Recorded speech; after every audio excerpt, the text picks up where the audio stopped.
Welcome into Rightside Radio. I'm Amy Beth Shaver with Allison Sinclair and JP. It is Tuesday. And you know what? This is not your average radio show. We are delighted to join you for another day of news, perhaps some snark, and a really good interview next hour. You think everybody's just, it's like, we're not in bad moods, but everybody's just a little bit testy. So it might be an interesting day.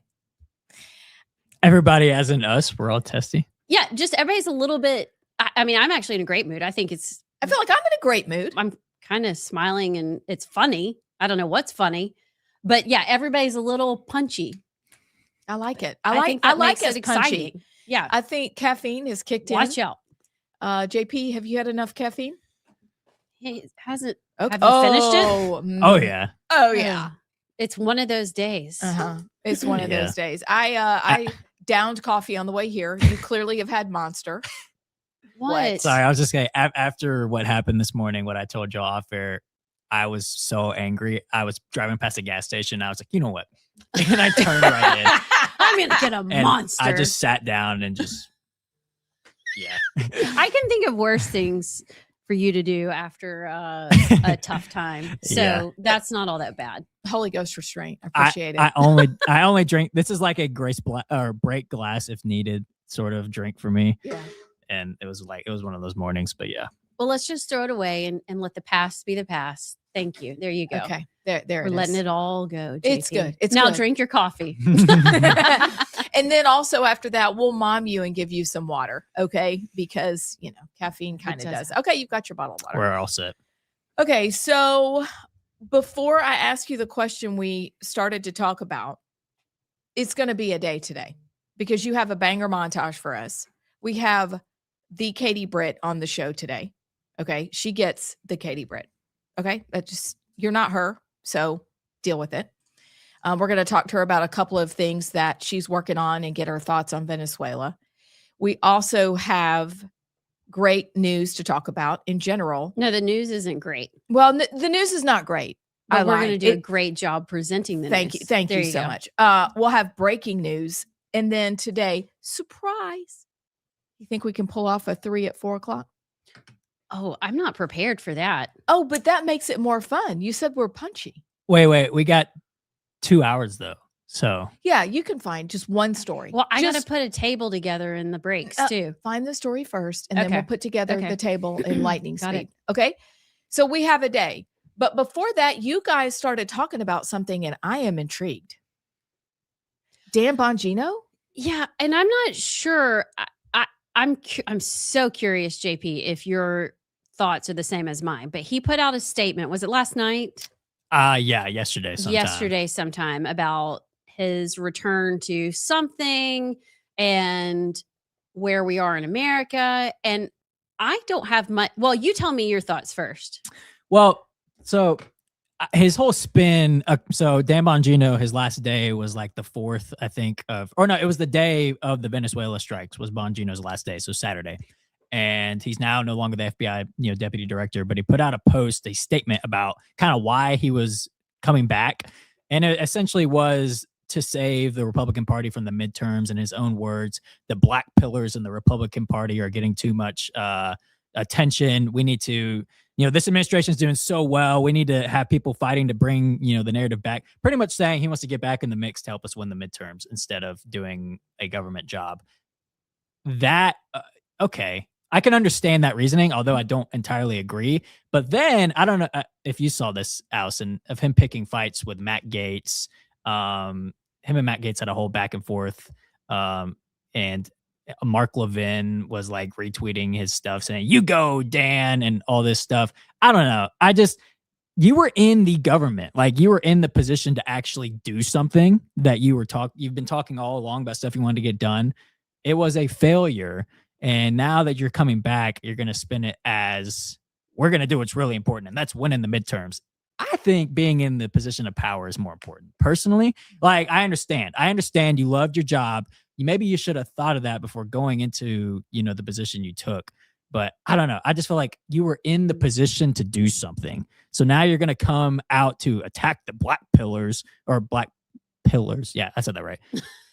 I thought I said plaque pillars. But The yeah. show brought to you by Monster Energy Drink. So yeah, it seems tacky, and he came. I think what happened was he was seeing all of the attacks on his character with the Epstein files and all of that from the outside, and his ego got hurt. So now he's back, and now he's got to defend his honor, defend his ego. It just seems bizarre to me. I don't know. You were in the position of power to do something. Like, Yeah, I'm going to disagree with you on that one because, well, okay, we have to have good people that run for office, that hold office. Mhm. Otherwise, we have bad people there. So, and God's calling is different on everybody's life. People ask me all the time, Abs is in the same boat. When are you going to run for office? What are you Mhm. going to run for? You should run for this. First of all, I don't feel that calling. Second of all, I promise, I think we have way more influence than anybody in Montgomery and maybe anybody in DC. Maybe not, but especially in his position, he was really, really held back by a lot of bureaucracy and a lot of extortion and a lot of blackmail and a lot of red tape that he was never getting through. Nothing happens in Washington unless they want it to happen. And they didn't want whatever he wanted to happen. So he was kind of he was just a stick figure in a chair in DC. So I don't blame him for that. What struck me, I was like, is this a middle school boy writing this? It was can you smell what the rock is cooking? It really wasn't that, but it was like, we're cooking and brah and come at me and I mean, he really didn't say all, but that's what it seemed like. It was so immature the way he wrote. What? I'm gonna have to look at thought about Skibbity Toilet Rinse. Skibbity. No, I promise. I thought that was coming. base skibbity toilet rinse. Yes, Sigma. So I just thought it was very immature, which goes along with what you're saying. But it was not a good look at all. Yeah, it gave off like an immature person got his feelings hurt and ego hurt, so he's leaving. There you go. He's leaving to come and defend all the people that said mean things about him, pretty much. I have a question. Yes, ma'am. Is there any chance that he was dispatched to go rally the troops for the midterms? And this gives him a way out. That they knew he was miserable. They knew he couldn't get stuff done. So they're like, wait a second. You Yeah. are going to be more effective back in your chair. What do you think? Is there a possibility that could be true? I think you're giving them way too much credit, Okay. but I think that is a possibility. Yeah. Maybe they negotiated that. Like, look, we know you're unhappy.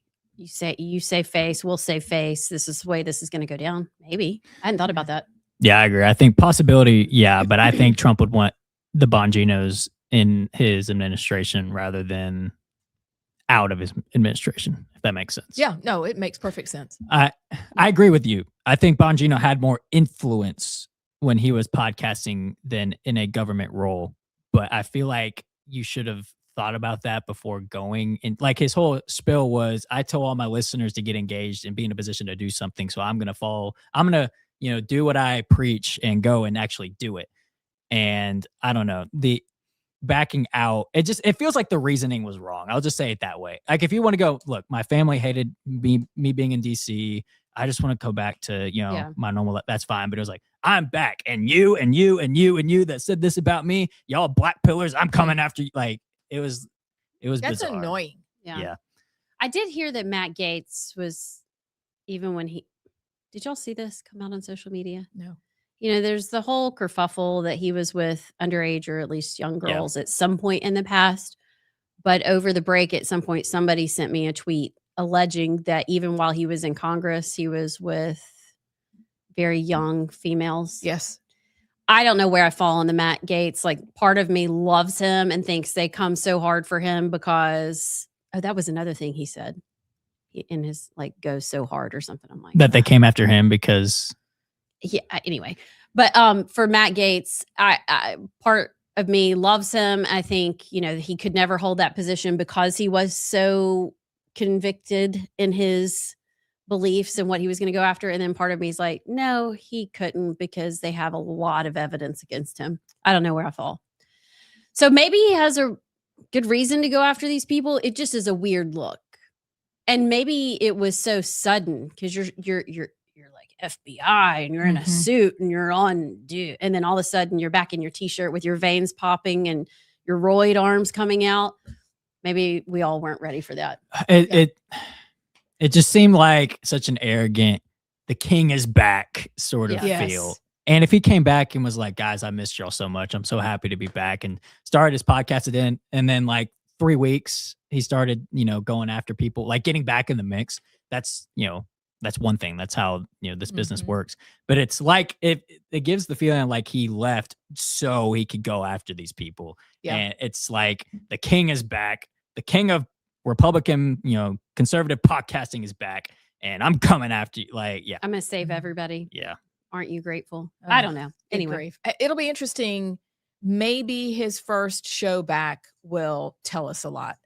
But I Yeah. do see that when think about it when you're a little kid and you're holding it in, and then you snap. a kid. I hope, That's yesterday. or I've gotten much better as, though. as a wife, I was thinking as a mother. as a mother, as a human being. Gentlemen, can you relate to this? Where you just hold it in and then, ugh, maybe that's that. And maybe it'll simmer back down. Yeah. And he'll get into his chair, get into a rhythm, and we'll actually hear what was going on. But that's an interesting story. I never really listened to him before. Did you? Mm-mm. Yeah. I did not. Every day. Really? Oh, wow. Well, okay. I listened to him kind of spotty. And then when I started working for VNN and he was on every Yeah. day on that station, I would listen to him when I worked out. But then, when I was working with Phil, every day while I was working, Bongino's podcast was on, up until he left. Mm. So I'm happy to have him to listen to again, but it's bizarre and weird, Yeah. I So, am curious what he's going to do. He said he would tell everybody on his podcast, right? mhm. He said he had big things coming up. Okay. So Okay. Dan. Well, so do we. We do. Dan. I guess let's go ahead and take a break and then we'll get into the montage, maybe. Yeah. Maybe? Yeah. On the other side. Okay. We'll be back.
Rightside Radio. I am Amy Beth Shaver with Allison Sinclair and JP. So before we get to the montage in the next segment, there was a story we mentioned yesterday, and it didn't get a whole lot of, I didn't see any news it was about like there and gone. It was super weird because we forget that while Trump is in office, the mainstream media is still having a parade for themselves every day, ignoring actual news like all the celebrations around the world that broke out when Maduro was captured. They also ignored this because this doesn't suit their narrative either. Okay, because communism is supposed to be great and transgender kids are supposed to be completely 100% normal, and this doesn't fit their narrative. J.D. Vance's home in Cincinnati was she, I don't know. It's very confusing. Was it a dude that became a lady? Yeah. Dude looks like a lady, just like dude looks like a lady. Could that be our song? Yeah. Is it an actual song? What? JP. It's an Aerosmith song. It's a classic. Your age is showing. Okay. Sorry. It's okay, JP. JP. You're safe here. I'm Allison, pulling it up right now. Could you but you mentioned the JD Vance story. This is a huge deal. Well, so yeah, I didn't even know about it until y'all told me yesterday during breaking news. I had to learn for myself. And then you go and look, and apparently them that shot up his house is the actual son, not daughter, of an extremely wealthy surgeon who, and this child was undergoing sex change. What do you call it? Transitioning. Anyway, and chopping it all off surgery. Chopping it There off. you go. Let's just say what it is. By the way, yes. Uh-oh. their haircut was horrendous. Oh, yeah. Like what kind of? It was like a bowl cut. If you're going for like maybe he wasn't going for hot girl. He was just going for stud. I don't know, but it's a terrible haircut. I could help him out a lot. But anyway, son, daughter of a very wealthy Democrat donor. That again, another transgender child who is, I mean, if you think hormones don't mess with you, talk to a woman going through menopause. I'm serious. No, it's true. One day you're normal and the next day you're crying in a pile of laundry thinking, what has happened with my life? And why is that, Amy Beth? Because your hormones they disappeared. They make just like Maduro disappears people and the Chinese. We call that black bagged. Black bag. No. Yeah.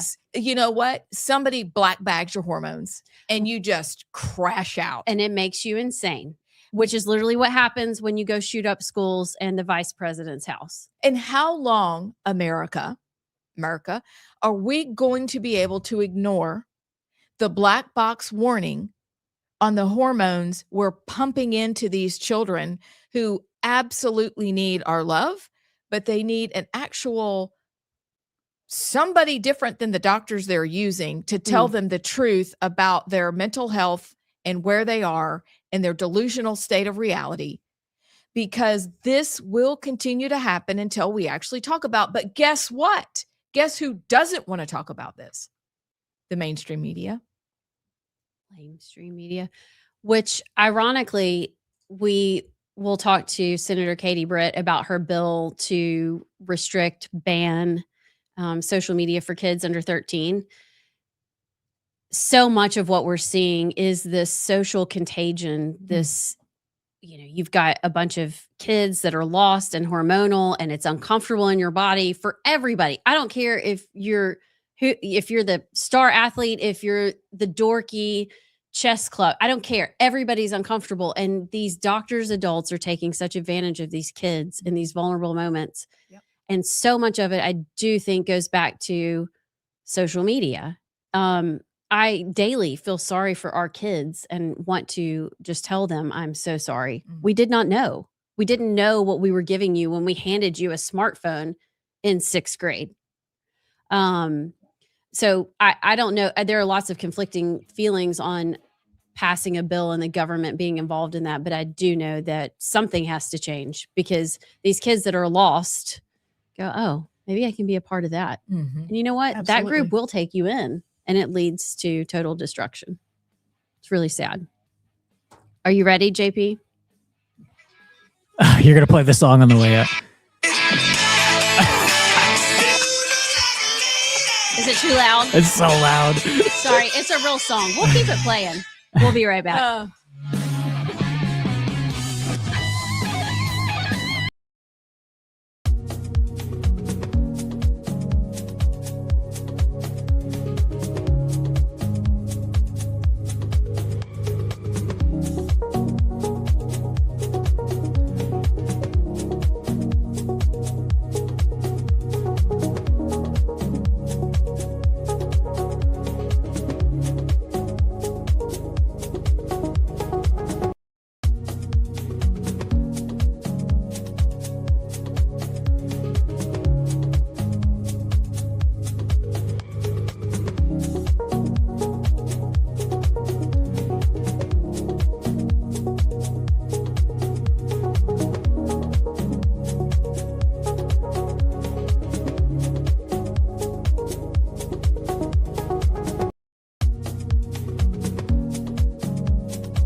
to Rightside Radio. I'm Amy Beth Shaver with Allison Sinclair and JP.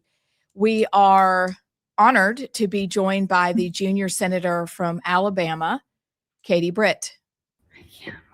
Senator Britt, how are you? I don't think she's able to hear you. Okay. She can't hear us. I can hear you. Oh, good. There she is. How are you? Good. How are y'all? Good. Thank you for joining us today. Absolutely. We would love your thoughts on Venezuela and the victory that it was for Trump and the Venezuelan people. Yeah, absolutely. Well, first of all, are we on air? We are on air. Awesome. Well, good deal. Well, congratulations on y'all's show. How long have y'all been going? We started November 3rd. So just a few months. It's been really exciting. Thank you for this opportunity. Honestly, this is you. And we're excited for our friend Phil Williams as well. Hopefully he can get in his position really soon. Yeah.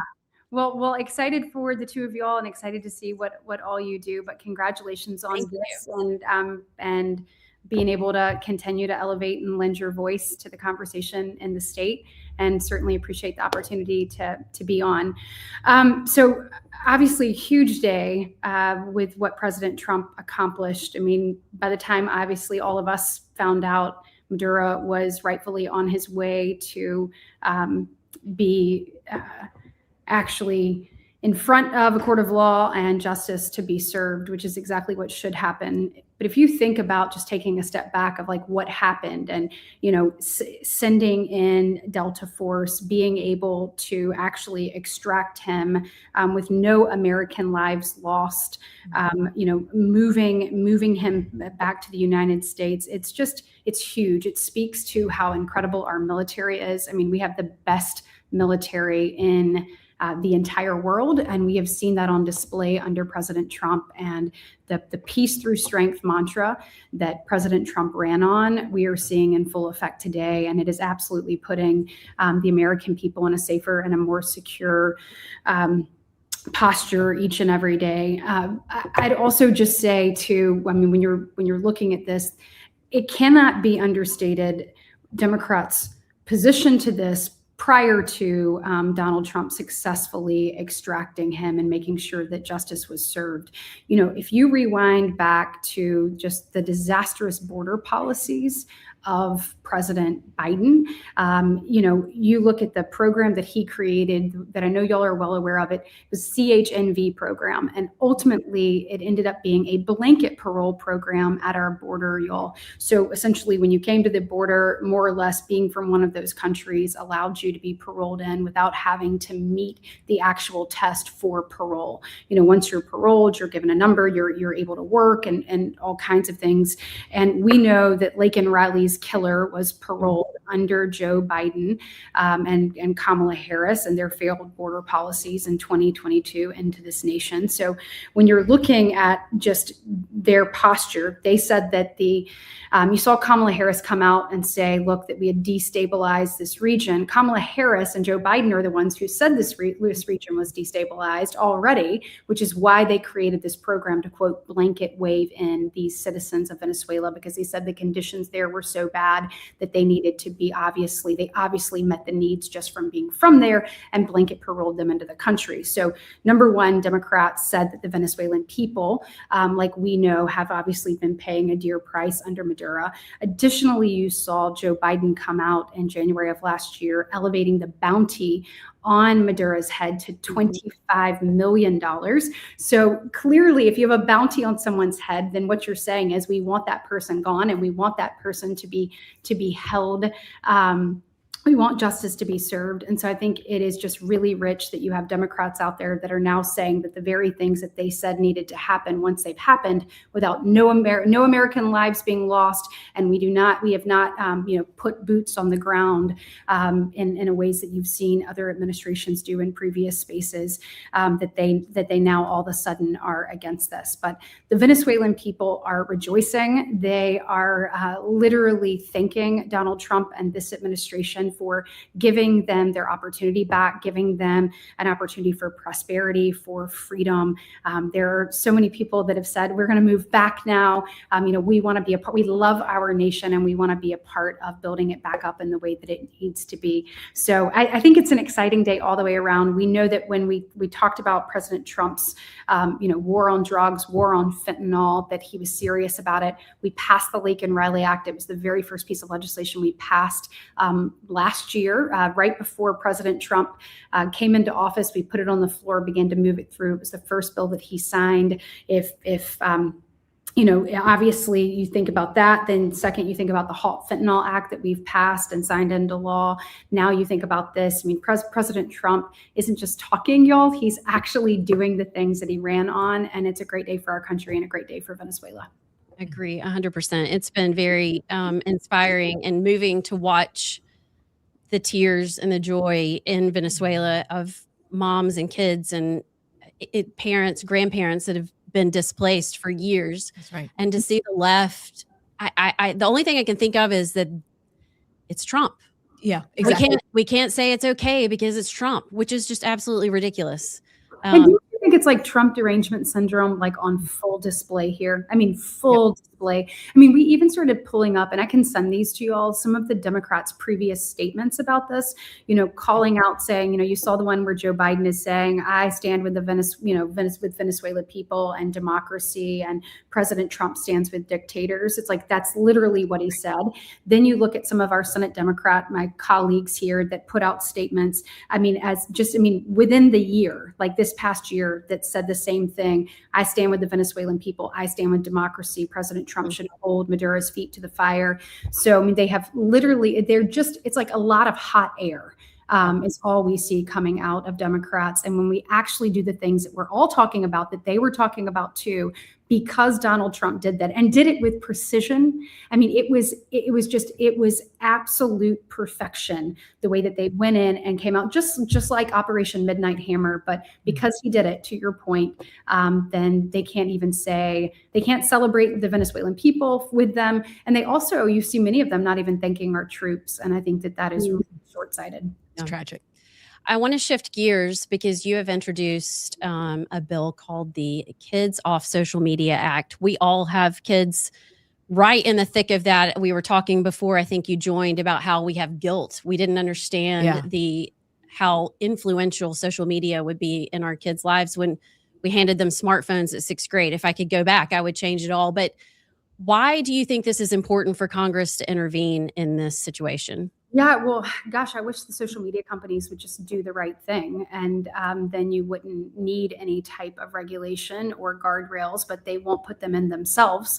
And they have shown that time and time again, to your point, knowing what we know now, which they not only know, but orchestrated a great deal of, but yet refuse to protect our most vulnerable and what I believe to be our greatest asset, which is the next generation. I think it's just absolutely despicable. And truly, I think Congress is feckless. I mean, they are absolute cowards that they will not tackle this head on. When we are looking at what's happening in our country, and if I may, how old are y'all's children? Mine are between 17 and 23. Okay, so you've kind of sort of seen this evolution, and you've been in Yes. space even a little bit longer than maybe even I have. And then what about you? 27 down to 19. So same thing. Just Same thing. Well, and so that's it too. Like your kids, like you've done the teenage years and then some college and beyond in a totally different world than you and I grew up in, right? yes. And if you think about this, so there's so much about it we just didn't know. And one of the things that I always talk about, and I don't think that we can talk about it enough, because even if you were listening to this and your children have, are grown or whatnot, or maybe you do not have, if you're an aunt, if you're an uncle, if you're a grandparent, these kind of conversations within your community, so that way in your family, so that way that kids know about them, but the front-facing cameras, right? You and I did not grow up with that.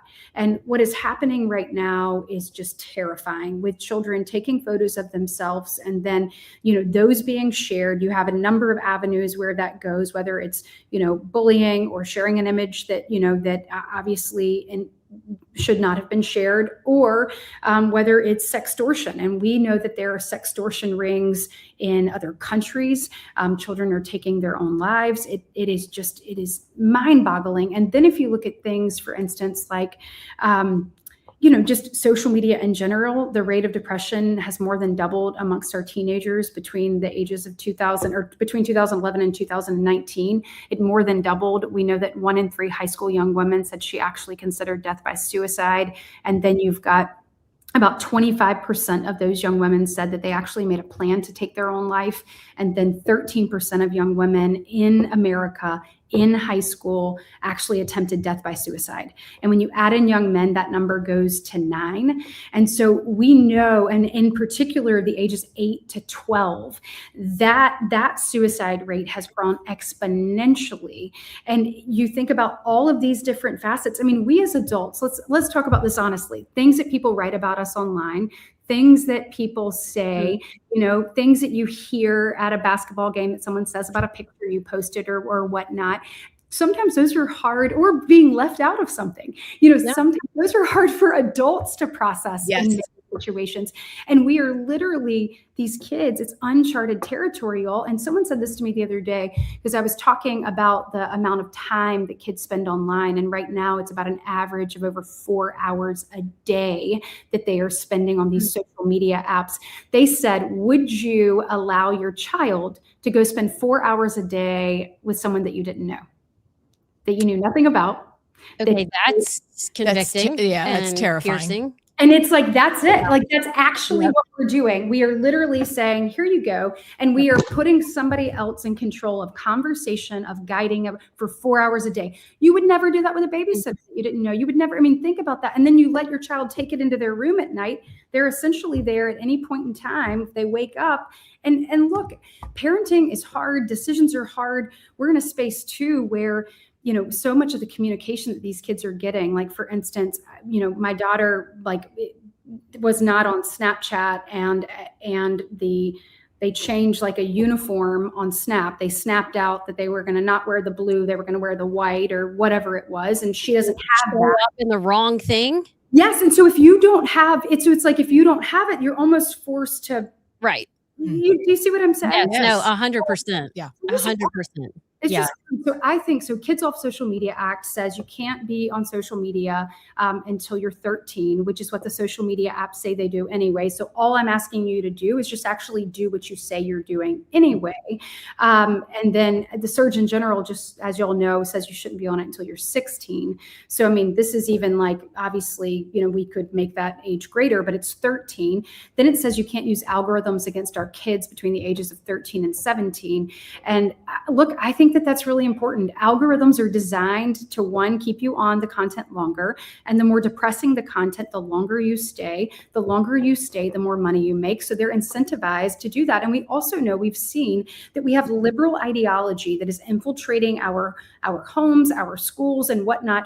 And it is purposely being driven. And I also think when you're looking at things like TikTok and things that are housed, without Americans, I think that there's also an additional element that's coming from countries that want to do us harm, and they want to plant these seeds in our children's head, and they want to grow them, and they want to create, that type of friction. So that says that, and then it also, the last thing it says is eyes on the board. So when you're at school, if you're receiving federal funding, you'd have to block out these social media sites while the kids are in the classroom. And I love that. So I really think, it's bipartisan. It is wild, the people that have come together to do this. It's Ted Cruz and me, and then Brian Schatz and Chris Murphy. And so, and who knew that there would be anything that the four of us could agree on? I was going to say, you and Chris Murphy made up after. Yeah, well, no, this was before. We just carried on with it. So it's like that just shows you, though, like we've said, we're not coming as Democrats or Republicans. Right. We're coming as four concerned parents. And if the four of us can agree on something, that shows you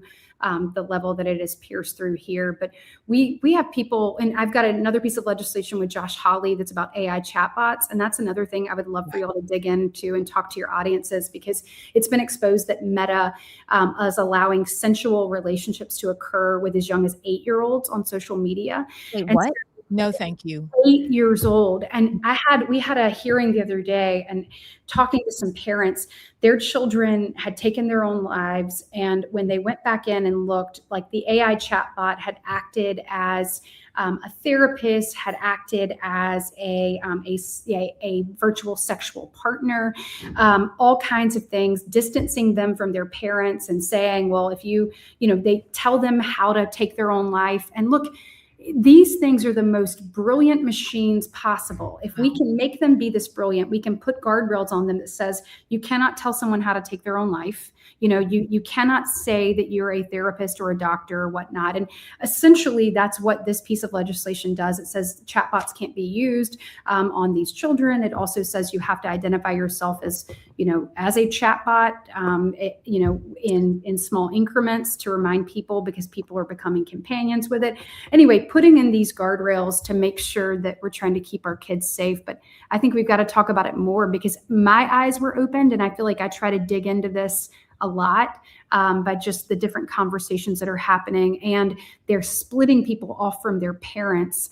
And I think you're hitting the nail on the head right there. And that's what you look at, these foreign influences or these groups that are involved, tech, you start breaking down the family very effectively when you can have these kids alone in their bedrooms till 4:00 at night.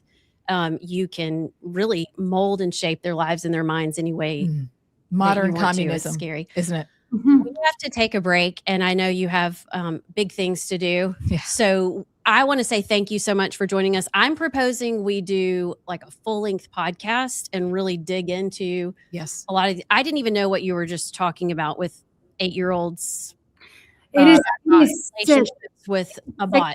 I'll send Joel the letters that I've been sending to Meta and to the different AI companies, because this is insane that we are allowing this to happen in the United States of America. We should be fighting for our values, fighting for the next generation. And instead, people are choosing to walk away from actually starting to put up proper guardrails. And I think we need to call them on it. I mean, I really do. And I need some help with elevating that narrative so that we can put the pressure on the people just to do the right thing.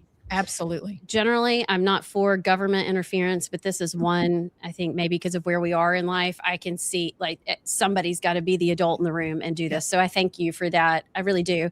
I hope you have a great day. Thank you so much for joining us. I know y'all have a Senate briefing tomorrow on Venezuela, and maybe you can bring back some other information for us, because I think you're probably going to learn a lot. It'll be interesting. Yeah, absolutely. Absolutely. And thank you all again for having me on. Certainly look forward to coming back. Thanks so much. Okay. That was great. I learned things I didn't know. I really didn't know you could have a sensual relationship with a chatbot. I guess we'll be digging into that for sure. I think I need coffee. We'll be back.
back to Rightside Radio. I know this is a super short segment. I'm Amy Beth Shaver with Allison Sinclair and JP, wrapping up our first of, we hope, many interviews with Senator Katie Britt.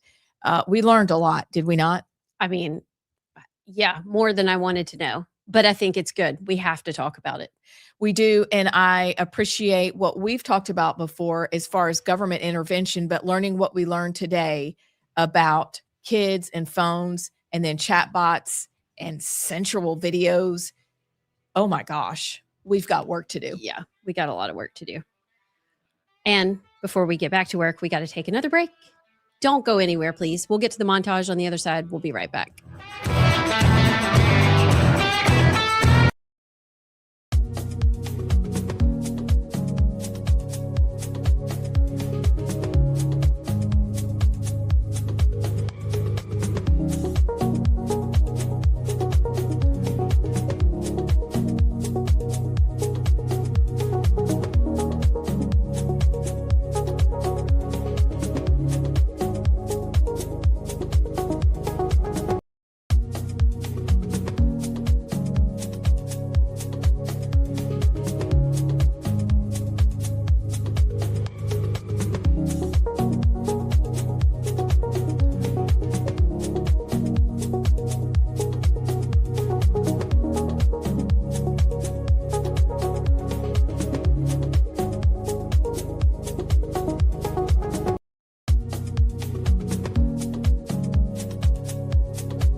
Welcome back to Rightside Radio. I'm Amy Beth Shaver with Allison Sinclair and JP.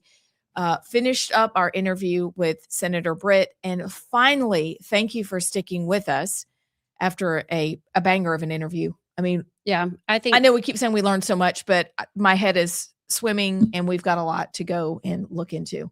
Yeah, truly. you think like you're on top of it as a parent. Yeah, you're just not. Well, we always have a lot to learn.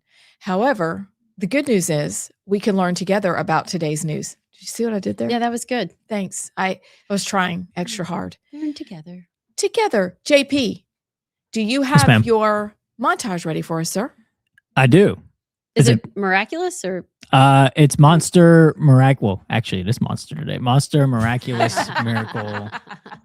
I mean, the usual. Yeah, it's good. Yeah. Okay. Nacho average. Nacho average montage today. It's not Taco Tuesday. It's nacho. Nacho average montage Tuesday. Gotcha. Let's go. Hit it. Time for news.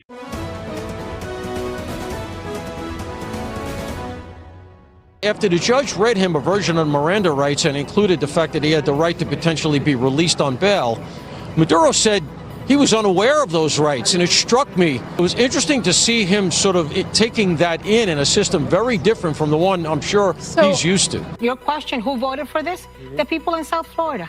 The Venezuelan community, the Cuban American community, the Nicaraguan American community voted for this. And for us, this is a very, very happy day. And I think you can still celebrate that this murderous, corrupt, sadistic son of a is out of Venezuela.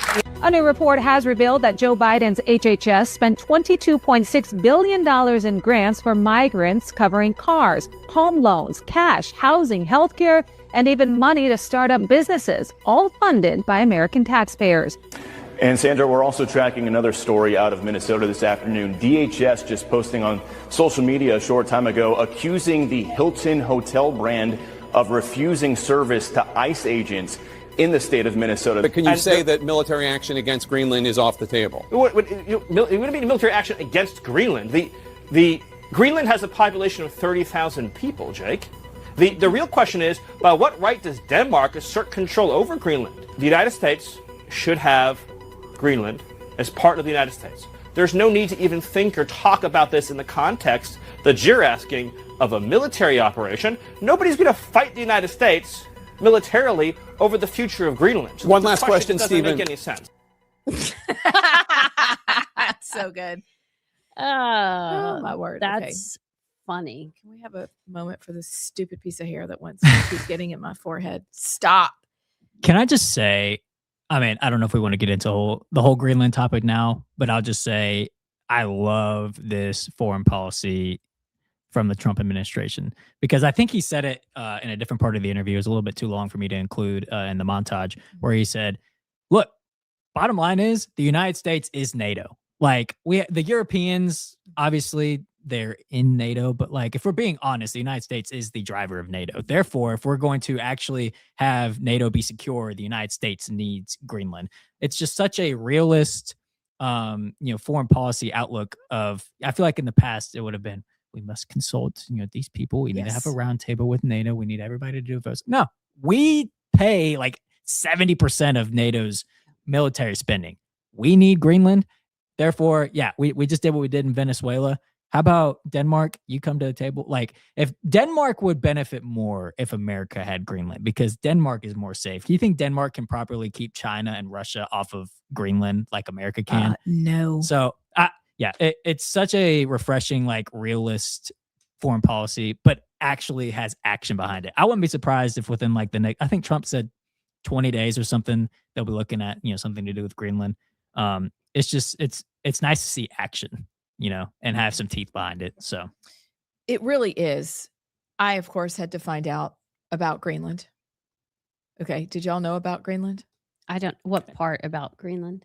Like, who settled it? Because I needed to know whose Greenland's was. Did you know that? Oh, we did this in our former life, and I can't remember.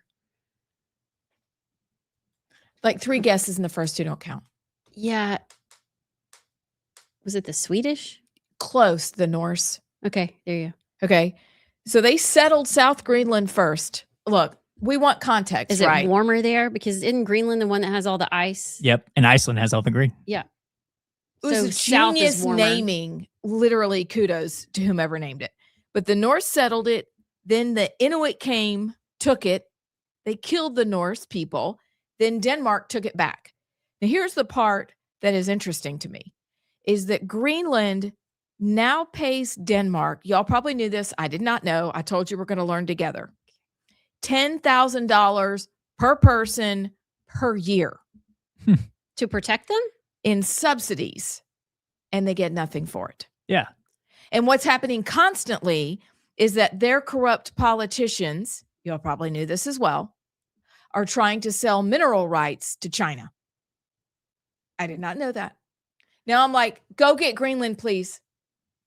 I bet Greenland would want to be got. Yeah. Is that the correct Yoda English? But yeah, obviously they're safer. being robbed. I mean, maybe, I guess Denmark has the army. Is that what it's for? It's like when the Muslims say, hey, don't worry about it when we take over your neighborhood. We'll go fight everybody. You just sit in your couch and watch. Oh, and pay the tax. And then we'll chop your head off. Yeah. But No I soup don't for think you. I knew that. I don't think I knew that they, so they probably would invite President Trump to just come black bag them. I mean, imagine being somebody in Greenland and you got Russia and China constantly off your border doing, whatever they're doing, and you're concerned.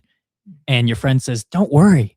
How much is it each person? You said 10,000 each person? 10,000 per person. Don't worry. Each of us pays 10,000 per person to be protected. Oh, really? By who? Denmark. Oh boy.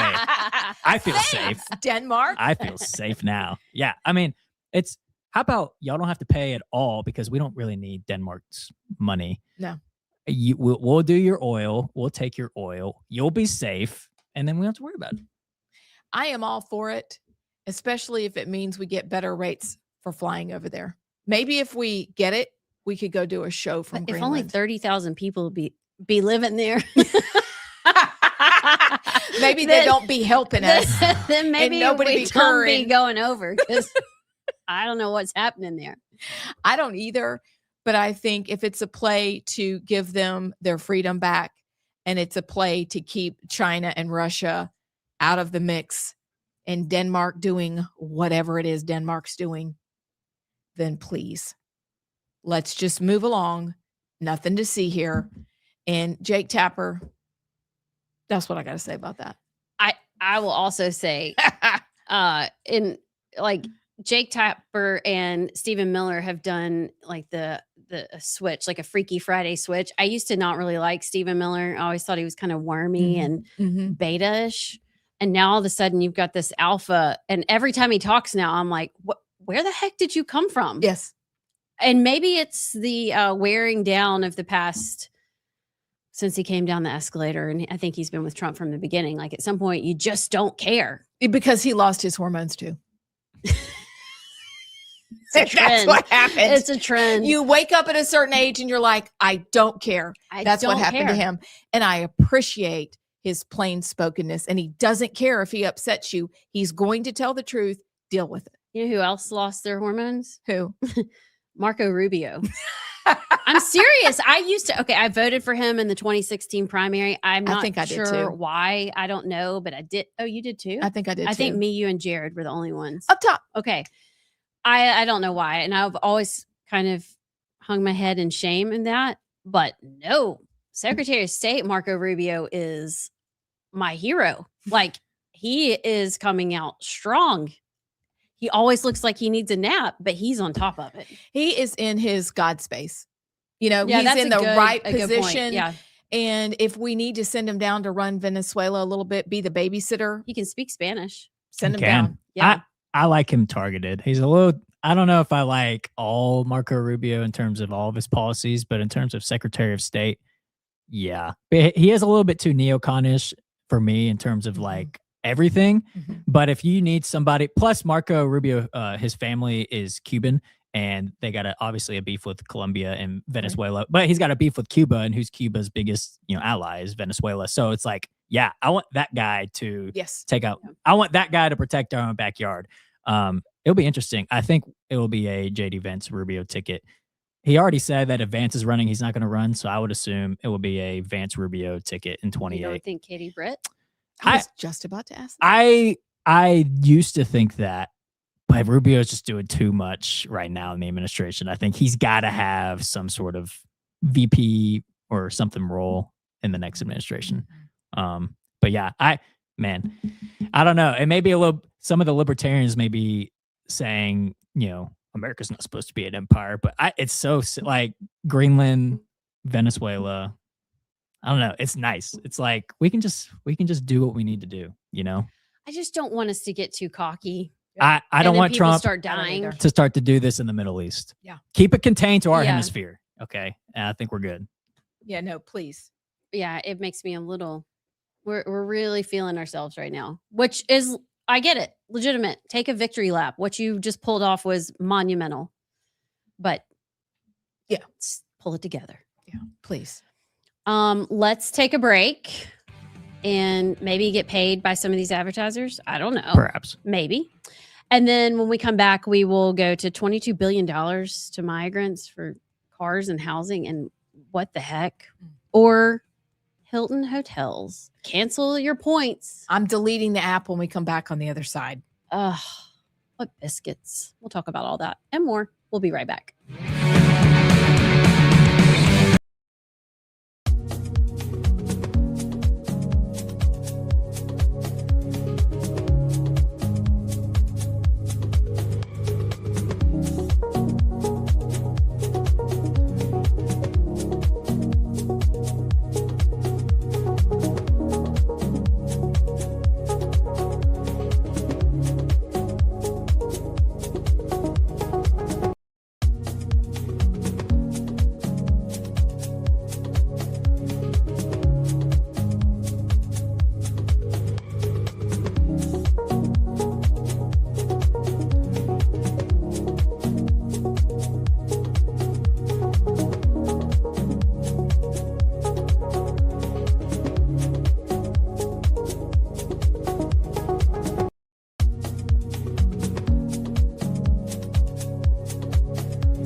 Welcome back to Rightside Radio. I'm Amy Beth Shaver with Allison Sinclair and JP. And JP, why don't we do this? Why don't we look at text quickly and then also talk about Maduro because he made an interesting statement. 833-687-4448 is the text line number if y'all want to let us know your thoughts. Brad from Crimestone County, who is very much against the actions in Venezuela, he said, Allison, quote, I just don't want us to get too cocky too late. That's what he said. All right, Brad. You might be right. No. At least nobody's died yet.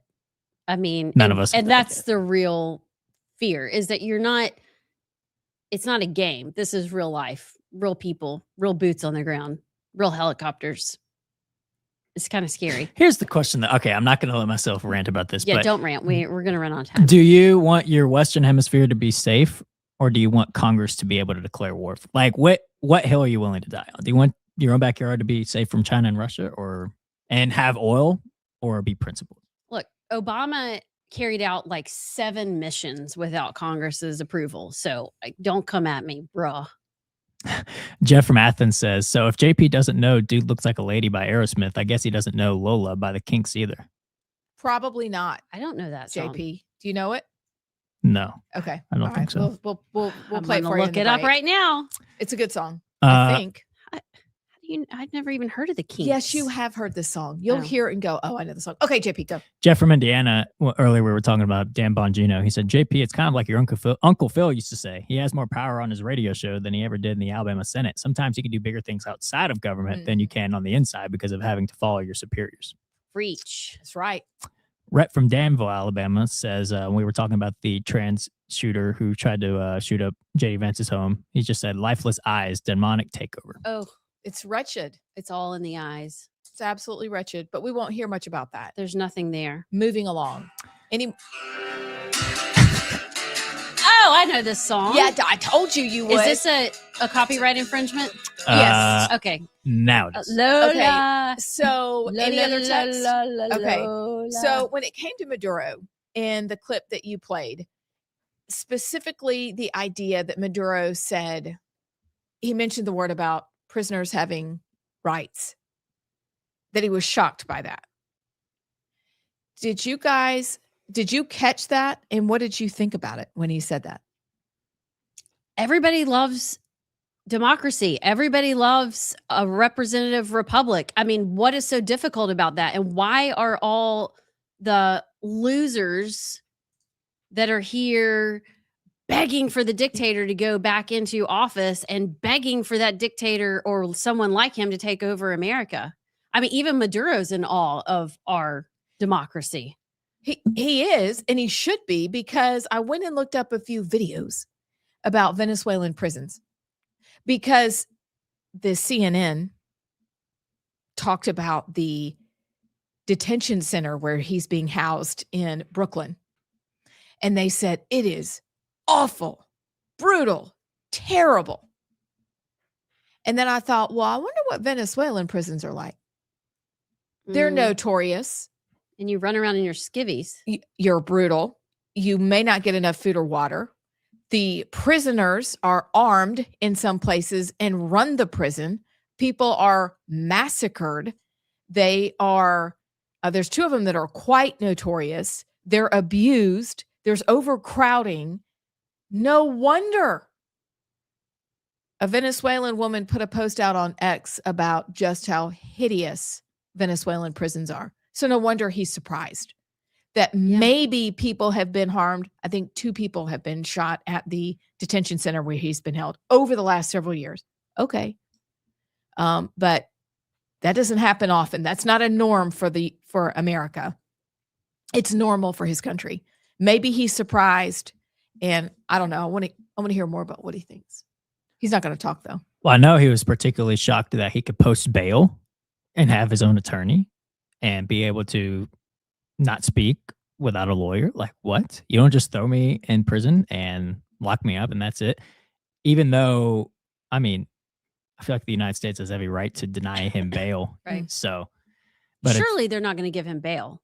Surely not. That would be really dumb. I don't. Yeah. Yeah. No, I hope not. but we do let rapists and murderers out Yeah. with no bail. I just Liz hope. Brown. Yeah, I hope they don't blunder this. Oh, it'd be so humiliating. Oh, if it'd be they did. awful. It would If be that so bad. 92-year-old judge Mm. lets him free. Really? Yeah. Which that is so ironic because they are for people who have the left is for the people they're having to prosecute. I don't, this doesn't make any sense to me. I'm not happy with the courtroom that he ended up in. That's not great. I am very nervous that this isn't going to work out. But are there any odds that they said, hey, Mr. 92-year-old judge, could you please get this one right? Like, can you imagine? Because there's a chance that he will walk out. That would be really embarrassing. No, there's no way. There's no way. I hope you're right. We're going to have to go with JP's theory that something's going to be worked out. They're going to strike a deal. Somebody actually texted after the show yesterday and said that I should look into who is the other the Panama leader, Noriega, and how he died in prison, but that wasn't Trump. Yeah. Have you seen Alex Jones's theory on what's going on? Yep. That could be an answer too. All right, we got to take a break. We will be back. So I want to remind you, Inspire Advisors is one of our sponsors, and they are doing amazing work. Look, I know this audience. You're the kind of folks who believe in standing up for your principles. You're good stewards of what you have for resources. What if the companies you are investing in, though, don't reflect your values at all? Well, that's why you need to meet Paul Breyer and his team at Inspire Advisors. Inspire Advisors, experts in the field of biblically responsible investing. Look, they can help you grow your bottom line while also being proud of what companies you invest in. Inspire Advisors. You got to check them out. Here's their website, www.moneypatternwealth.com. That's Inspire Advisors, www.moneypatternwealth.com, and tell them you heard about it on Rightside Radio.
Welcome back to Rightside Radio. I'm Amy Beth Shaver with Allison Sinclair and JP. So we're going to cover two stories for the last half hour of this show before we get to a segment at 4 o'clock we're excited about called The 3 at 4. But first, we're going to do two things. We're going to talk about Biden paying illegals to do so many things he would never have dreamed of allowing Americans to do. Basically, they stole from America, which segues into the story after that. Because it turns out, I learned from JP, I'm not going to have to delete my Hilton app and lose all my points. I just want to know why our government hates us so much. The longer we are in this game, the more I pay attention, I am convinced they hate us and they hate America and they want us destroyed. And I'm not so sure that they isn't everyone. I know it's some, at least some on both sides of the aisle, for sure. Like our own party. And you look at Tim Walz stepping down and being able to resign. Do we think they're going to still go after him, or are they thinking that's enough? This was this clear cut of fraud, and it only gets worse. I guess y'all will fill us in because I haven't followed along with that. But anyway, they hate us. They do hate us. And it is like our friend Scott used to tell us, we're the Rams. We're the raggedy beep multitudes. And they see us that way in Montgomery, and they see us that way in DC. And everything they do suggests that is exact. Because what? We don't believe what they say anymore. We're just watching what they do. And the Biden administration and the Obama administration, and to some degree the Bushes, although it was a little more covert, but it was people who were in office, clearly can't stand us and used America as their personal piggy bank to do what they wanted to do. But the numbers that I saw shocked me. Probably no one else. Well, I'm shocked. I should not be shocked anymore because you're right. The more we're in this, the more you pay attention and you think, what? How are they able to get away with this? Which is why we're here, because we're talking about it. So $22.6 billion in grants covering cars, giving them cash, giving illegals houses, and the ability to start businesses. Illegal immigrants also received fraudulent grants to the tune of they're eligible for up to $5 million a person. So they could start rundown, as one of the guys on X said, rundown gas stations or other businesses. They were also allowed, this is delightful, SNAP benefits. And the Haitians, they did a big story about that in Boston yesterday or today. The government was allowing, they were giving them SNAP benefits. They were cashing in those SNAP benefits, $540,000 a month for a ghost business, just like the ghost daycares in Minneapolis and all around the country, ghost businesses.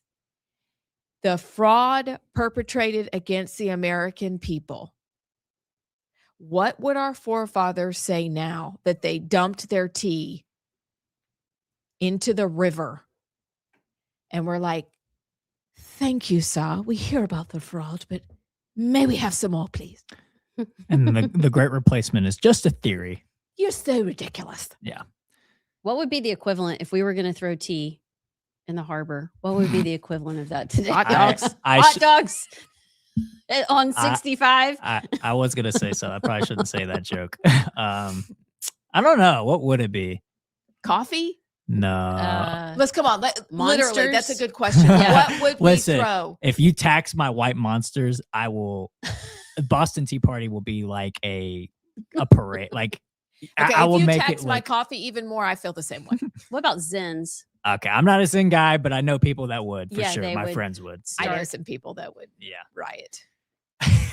Allison, What? what's your I thing? was just, I'm not going to say my- my joke. Tea party?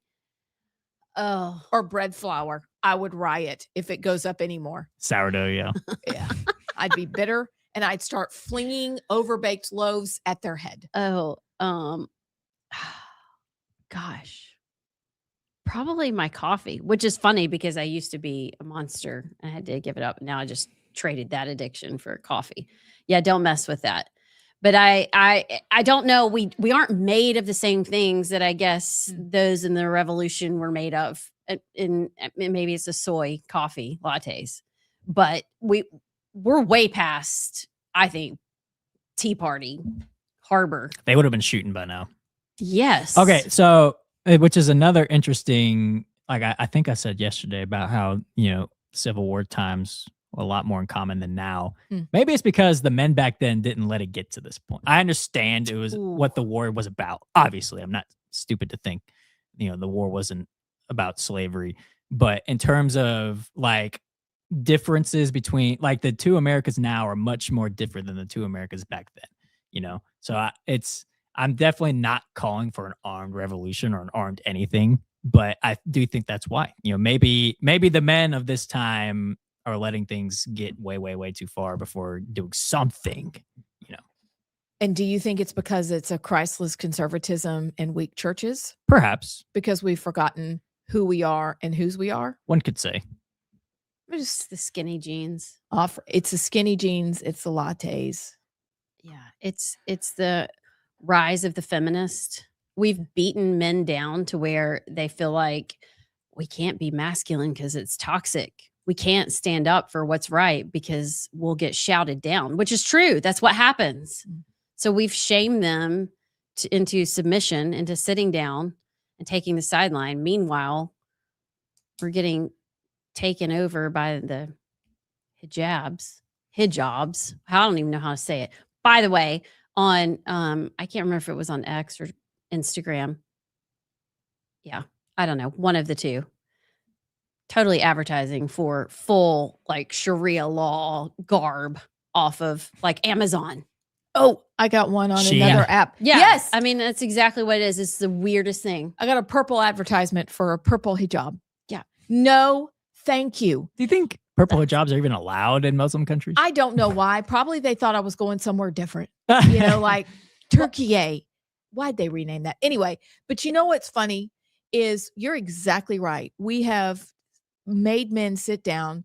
You've got problems when you've feminized the church and feminized the music and you've softened everything. And yet when Donald Trump goes and does what he does, what happens? The people rejoice because we're drawn to that kind of dramatically strong leadership. So I hope that we can remember that moving forward. That is what people want. Yeah. Even Anna Navarro on The View was happy about what happened. We're drawn to it. So Republicans, when we panic, when you get in power and you don't lead, please stop. For the love, please stop it. I mean, that's the other part of it. What's JP giggling at? A text from a listener. Oh, no. Are you going to read it? Or Adam from Athens says, it's the skinny jeans. They're cutting off the circulation to their quote manhood. He's right. I have to, or it might be the scarves that everybody's wearing. Oh, gosh. Like choking. And the their weird brain. shoes, the clunky, chunky man shoes they're wearing now. No, thank you. Yeah. It's just a hard pass. It's all around. And you know what I think is crazy is that all these women that claim to be, like, you look at Taylor Swift and her new album. I don't even know how we got here. Sorry, we were talking about 22 billion in fraud, but this is our show, so we'll go there. Taylor Swift, who's been all I am woman, hear me roar, I don't need a man. Bleh. Her new album, she has a whole song about how everybody wants all these things, but now all she wants is a husband and the 3 kids and the life at home and nothing else matters. I'm like, you can deny it, but you're just denying God's design and it's not going to work out really well. So I think we have to allow men to be men again. Because most women, like, I'll get out there and I'll do it. I don't want to. I'm pretty tired. Yeah. Please go. If you want to talk about one of the chief reasons for the declining birth rate is the rise of feminism. What was the poll recently of Gen Z? Majority of Gen Z males, their top priority was having a family, and Gen Z women, it was career and business. Like, that's it right there. It was the inverse, wasn't it, on the chart? Yes. Like, yeah. They wanted completely Yeah, different things. Top priority for Gen Z males. It was like the bottom 2 or 3 priority for, if not the least priority for Gen Z women. But that's how you decay society from within, because, well, first of all, just from the standpoint of if you're not reproducing, then your society is just gonna die off. So there's that. But there's also the aspect of it of if traditional gender roles. I mean, that's one of the prime examples we saw in the fall of Rome was the gender dysphoria, the gender confusion. So not only just from the standpoint of needing to reproduce to stay a society, but if the women think they're men and then the men are just ostracized and pushed out, then that's how you crumble a society from within as well. So I will say though, I think with Gen Z, it's polarized. I think there's definitely still, Gen Z women who think, a traditional lifestyle and a Christian lifestyle is best. But the problem is, I think they are outnumbered, but also the ones who don't believe that are so crazy and so loud and just not even like just physically loud, but in terms of they vote for abortion, they vote for this stuff. So I think it's just polarized of two extremes in my generation. I think we're starting to see the tide turn a little bit though, because Gen Z is going to church more and more. But yeah, I agree. If you want a reason why the birth rates are going down, I think feminism is like the top 2 or 3 reasons for sure. Yeah. It also, there are so many factors in there, but you're right. It's going down. It's not just atrazine that's in the water. Yeah. Turning the frogs gay. Yeah. It's many things. And I do feel hope that especially young men are coming back to church and they're beginning to understand apart from Christ, we have no hope. It is not going to happen. So as many laws as we write and whatever we do sounds good and they can help, but nothing is going to change until our hearts change. And there's only one person who can do that. But there's reason for hope. There is. Yeah, there is. Do we want to take a break now and talk Hilton on the other side? Because I think it's a big story. It's huge. A positive story. It's huge. It's a huge positive you story. have a follow up to that. Okay. I had something really profound to say and now it's gone. Write it down so when you come back, I can't you can remember share it. I'll think during the break. Okay. We'll be back.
Okay, so we do find it ironic that Allison went and used the drill at halftime to go and put a table together, which is going to be fantastic. She's your lady. That's Allison Sinclair. I'm Amy Beth Shaver with JP, putting tables together. Well, like I said, I'm not a feminist, but I can do the things. But I would much rather have sat here and shopped with you and let JP put the table together. JP had to do the typing cat stuff, so I'll go He's busy. put the table together. He's busy. And you said there's a baby wrench? It's this little A baby wrench screwdriver? and then, it's probably made in China, so the holes don't match up. So then That's it my really favorite. hurts your hands when you have to turn the baby wrench. That happened with that one when I was putting it together. I'm like, really? Painful. Microscopic things. Okay. Hilton hotels. Y'all probably heard that they wouldn't book rooms for the ICE agents in Minneapolis. Pretty sure that's illegal. I don't think you can do that. So, JP, apparently you have an update for us about that. Yeah, so this video came out yesterday of a Hilton in Minneapolis refusing service to ICE agents, and Hilton put out this statement today. It says the independent hotel owner has assured us that they had fixed this problem and published a message confirming this. A recent video clearly raises concerns that they are not meeting our standards and values. As such, we are taking immediate action to remove this hotel from our systems. Hilton is, and always has been, a welcoming place for all. We are also engaging with all of our franchises to reinforce the standards we hold them to across our system to help ensure this does not happen again. Oh, my word. Slow clap. Yes. Thank you. For Hilton. That's pretty much how easy it is. Like it doesn't have to turn into this big discussion, this big fight. Just treat every human being as we would. Like, we can disagree about things, but if you're a he and you want to call yourself a she, come stay at my hotel. I don't care. Why does it matter? So good for them. Yeah. Good for them. It's also a good sign, though, that we're seeing a surge of ICE agents in Minneapolis, because that's what has sparked all this. But yeah, it is so refreshing. Like you said, Allison, you can just say, oh, actually, you can't just do that. That's how you win the culture wars, is when you're just like, no, that's actually not allowed. And you're punished. Yep. Yeah. Yeah.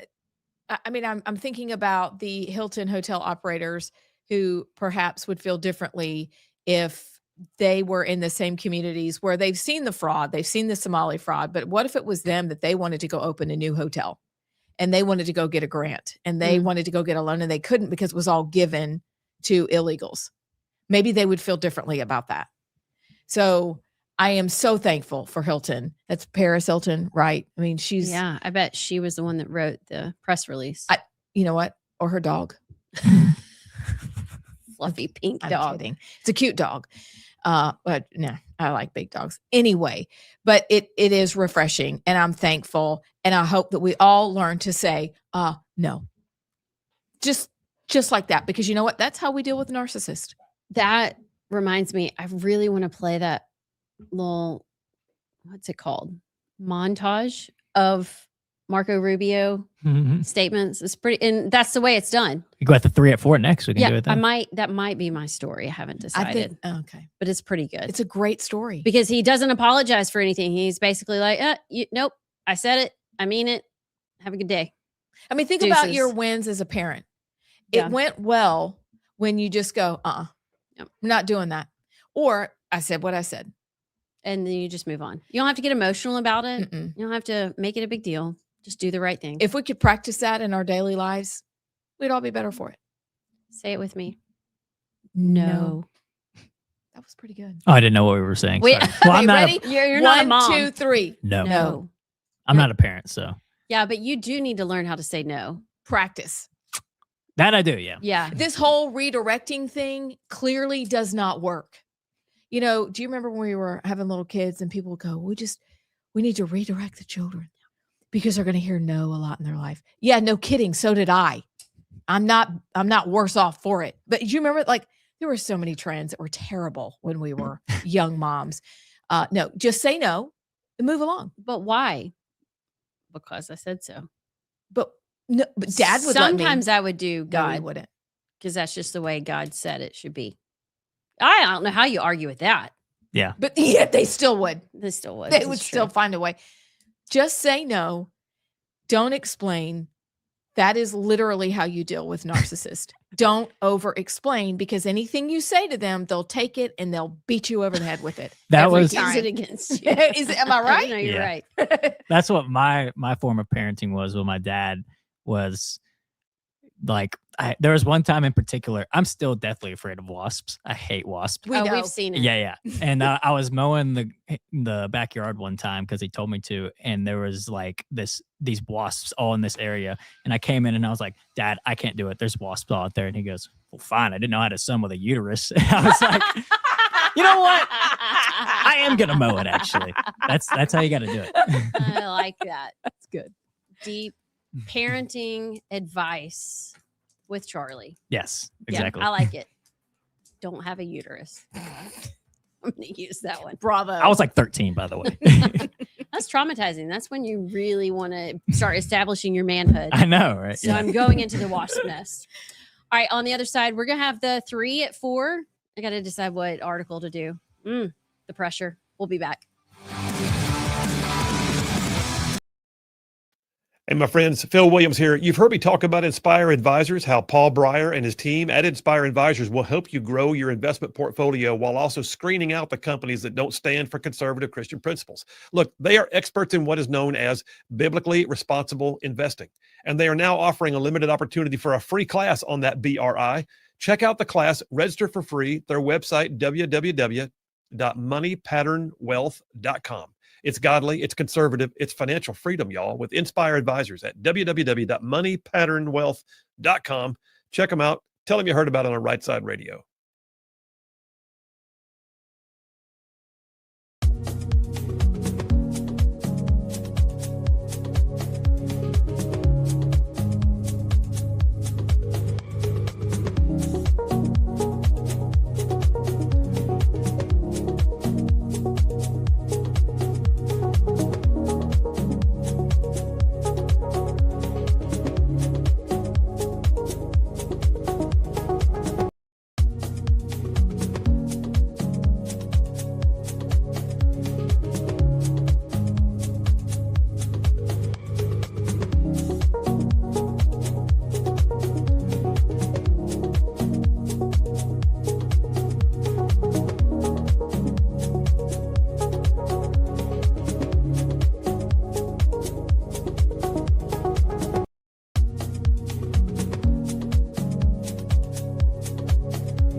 Welcome back to Rightside Radio. I'm Amy Beth Shaver with Allison Sinclair and JP. So rounding out this last hour of the show today, and we've covered a lot. We've had a great montage for you. We had a great guest in Senator Katie Britt with information that we're all going to go dig into, especially the sensuality, chatbots, children. This is out of control. But we're going to do a segment on Tuesdays called The 3 at 4. And there are 3 of us, and we're each going to share a story or 2. Today, we're doing 2 of things that have caught our eye that we haven't had a chance to talk about. So, Allison Sinclair. No, don't make me go first. I'm looking at my story. JP, are you ready? I'm ready. Okay. Can't find okay, it. then the order will be JP, then AB, then Sinclair. Okay. How about that? How Okay, about good. that? How about that? Cash me outside. How about that? I have a funny one to start. Oh, good. Okay, then I'll use my sort of fun, not funny one. Shoot. Okay, go. So I don't know if y'all saw this. We talked yesterday about Mayor Mamdani and how his term is already starting on the wrong foot, and he's putting his foot in his mouth already.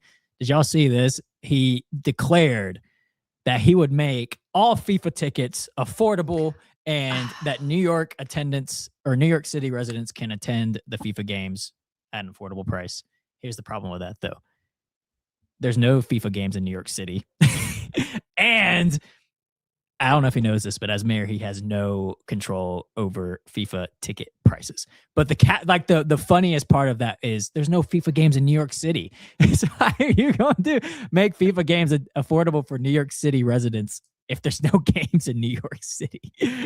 I wonder if he knew that or if he was just so arrogant and thinks that. Because he also said, I was briefed on the Venezuelan attacks. Briefed, aka I scrolled on X and saw the Venezuelan attacks, and I called President Trump to express my disapproval. Dude, you're the mayor of New York City. Okay. He said, I'm monitoring the situation. Monitoring closely. the situation, yeah. Thanks. Okay. What kind of name can we come up with him? Because he is a cartoon character. Dummy. We can't do it though because it'll throw Allison off with the pronunciation. Yeah, no, I mean, I just You're now right. got his actual You're right. name. I I mean, still we- can't say Kamala. Kamala. They call me Mama. Mamala. So, okay, I'm sorry. Where are they holding the FIFA games? Oh, and do we know if Iran and Egypt are going to play in the Pride game? That's a great question. Can you Google's Yeah, it? type in cat. Okay. Let me Okay. first look up where the FIFA games Yeah, are. where are the FIFA games? Los And Angeles. Thank you. And then could somebody tell me, because Chris is the only one in the household that'll wake up early. Look, I'm having issues with this What? today. Okay. Here, you talk. I'll put it back in your. Thanks, Allison. Okay, you go. Okay. Also, so he's the only one. He's the only one who'll wake up early and watch some of those World Cup games. Anywho.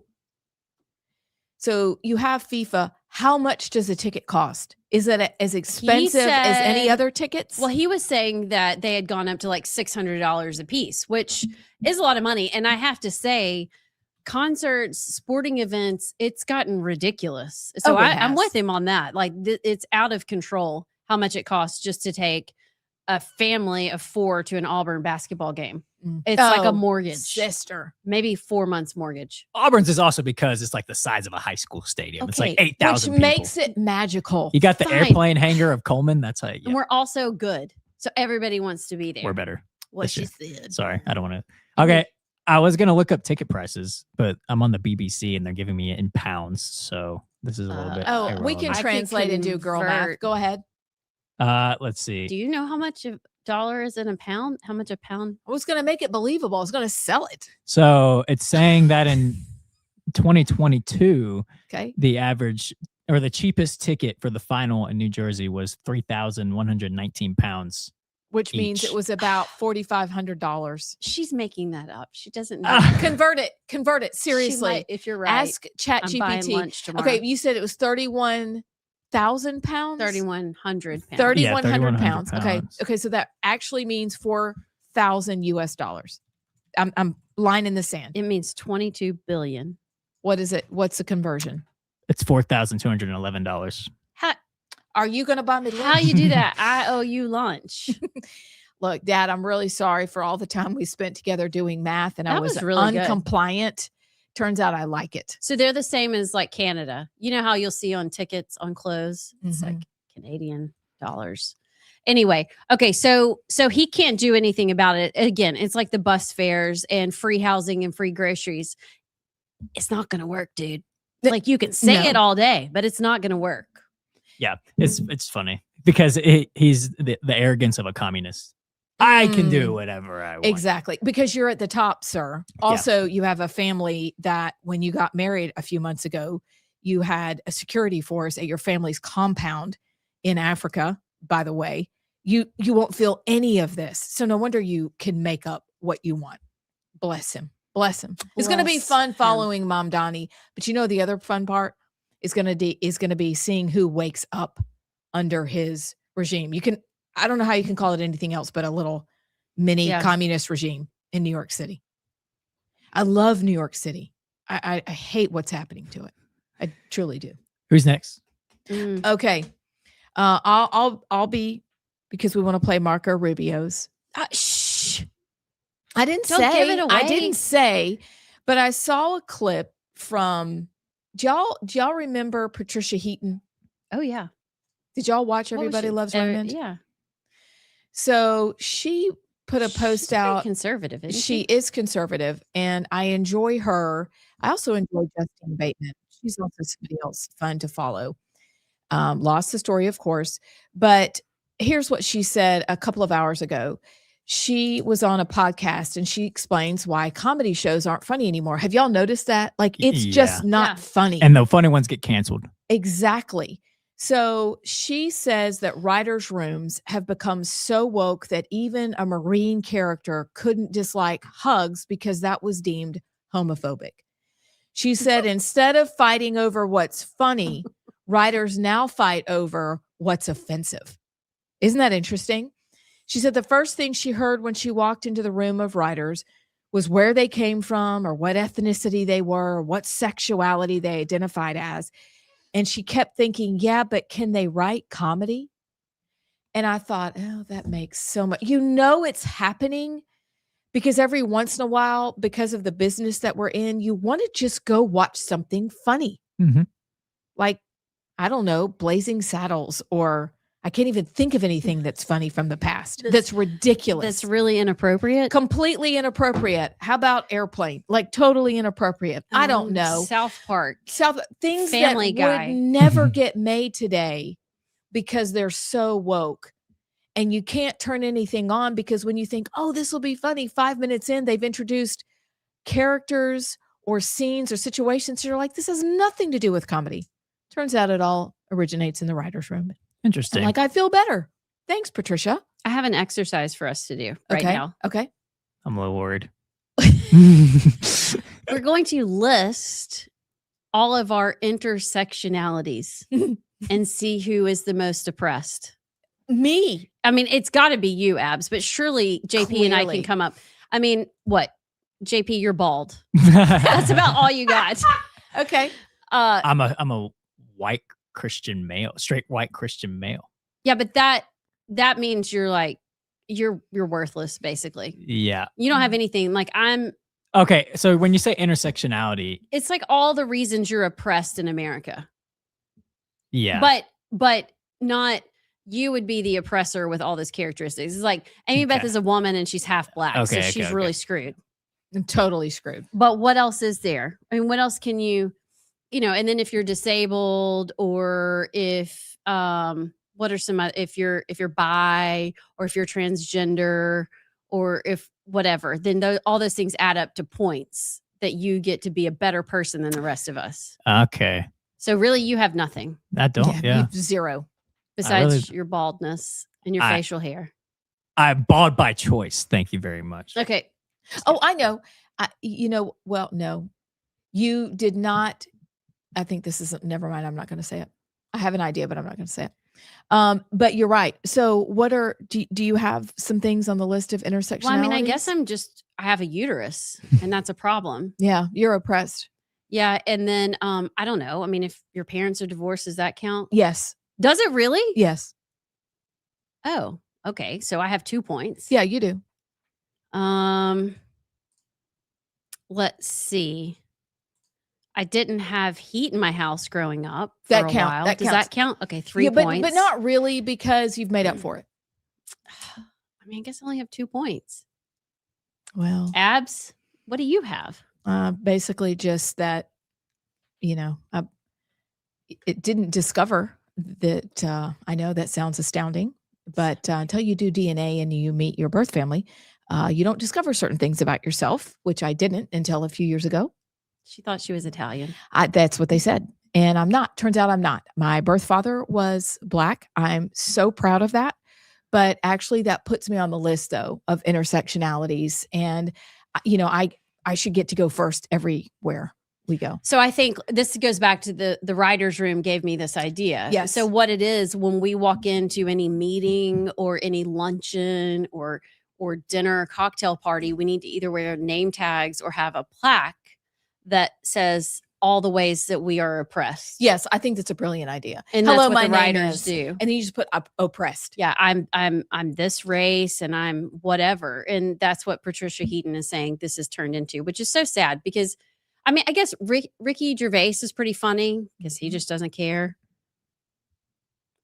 Shane Gillis is pretty funny. Oh, Shane Gillis is pretty Leanne funny. Morgan's hilarious. Yeah, she's kind of getting on my nerves though. She is kind of getting on my nerves. But if she wanted to come on the show, that'd be okay. So we love you. Nate Bargatze I love him. is funny. Is that how you say his name? Nate Bargatze. Have you seen him in person? He is a hoot. No. That was such an old person word. I retract that. That He was is a he's hoot. funny. He's funny. I saw Shane Gillis in person last year in He's Birmingham. No. hysterical. Are you serious? I have not laughed that hard. I was almost like crying laughing, but it was one of the the funniest best. from start to the end. Yeah. And it was all my friends and we all bought tickets, but we were like in the nosebleeds because how expensive okay, it it was. doesn't But it matter. was, Shane were Gillis there. is See, hilarious. Mom Donnie is going to get on that.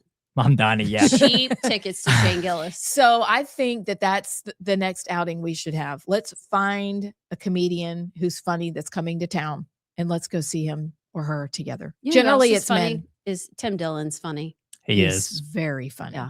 And You know who used to be funny is Jim Gaffigan. Yeah. He went woke, but it seems that he's boomeranged back a little bit, which is great because when the kids were little, we loved Jimmy. He is funny. You know who also used to be funny? Bill Burr. And now Did. Ugh. he married a liberal and he is not funny anymore. Mm-mm. He seems kind of angry. He's a bitter, Yeah. older guy.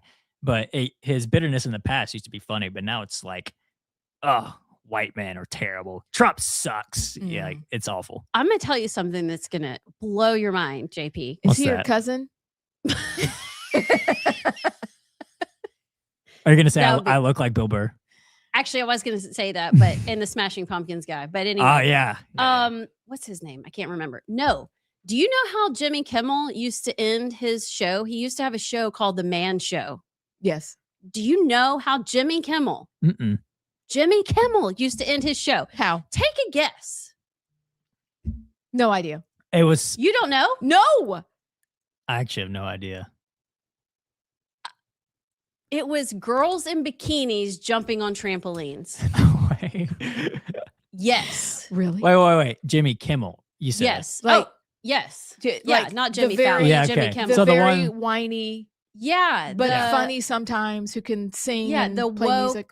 Yeah. We're not having our Trump friends and family to Thanksgiving. The one who was canceled for like 2 weeks this year Yes. or last year. Used to close his man show with girls in bikinis jumping on trampolines. That's kind of crazy. That's how far we've fallen. And then he married a. So what is the common takeaway in all of this? Do not marry a crazy liberal woman. How about King Solomon learned that the hard way? It's true.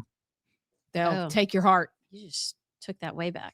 I did. I mean, we don't look. We're not even creative enough to imagine sin. We've already done it. I'm just saying. Like girls jumping on trampolines. in That's bikinis. funny. I'm sorry. I'm a girl, but I think that's funny. And Jimmy Kimmel knows on the inside, this is who he still is, or whoever he is. You're He's talking just about. getting paid so much he can't say it He anymore. can't. He knows. You think he wants to pay more taxes? Yes, because the migrants and the Somalis need it. Well, it's just the hive mind. Okay, Anyway, we're going to take a break, and then I'm going to give y'all a master class in how to say no on the other side. We'll be back.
Rightside Radio. I'm Amy Beth Shaver with Allison Sinclair and JP. Allison Sinclair, you have a masterclass for us apparently in how to say no. Well, it's not brought to you by me, brought me by you. It's not brought to you by me, but I guess it's Marco Rubio Cheer You On Day. And this just kind of came across my feed. And I think it is so good. And just remember, in life, you don't owe anyone an explanation. And you don't have to justify or qualify your decisions or what you're doing. You can just say no. And I think Marco Rubio has perfected that over the years. And so here are a few clips of him saying no. Being politically correct, I'm interested in being correct. Yeah, man, I gotta go to the committee. You guys can talk to this clown. I regret voting for you for Secretary of State. Well, first of all, your regret for voting for me confirms I'm doing a good job. How much time do you spend at the other jobs if you spend every day at the State Department? Well, now you know I can't offer you 8 hours today to answer every question on this committee, which you were complaining about earlier. Absolutely. Absolutely. We deported gang members, including the one you had a margarita with. Could you play the cheer thingy, please? Because that's worth it. Including the one you had a margarita with. I just think it's so important to remember that you can just say no. You can just stand on principles. You can just say, I don't believe that, and I think I'm right. Hey, go do you, but sorry. And I mean, and one, you couldn't really hear him, but he's standing outside a committee room and he goes, I got to go to committee. You all can deal with this clown. You can say that. Yeah, you can. And just walk away. I think so often we forget, especially in the South. It's like, well, I'm sorry, I can't do that. You see, I really have bleh, bleh, bleh, bleh. You don't have to do that. You don't. And I think that men are much better at that than women because we're collectivist. We think about the liberal white women. Are we warm collectivists? We're warm collectivists, ignoring the frigidity that's coming of individualism. But you're exactly right. And that is super encouraging with a smile. No, thank you. Yeah, you don't have to be a jerk about it. No, but you can say it. So let's all collectively, everybody, wherever you are right now, on the count of 3, we're going to say no. Ready? 1, 2, 3. No. I didn't want to say no, so I didn't. That was good. See what you did there? See, I reversed it. Okay, we'll have more news on the other side. We'll be right back.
welcome back to Rightside Radio.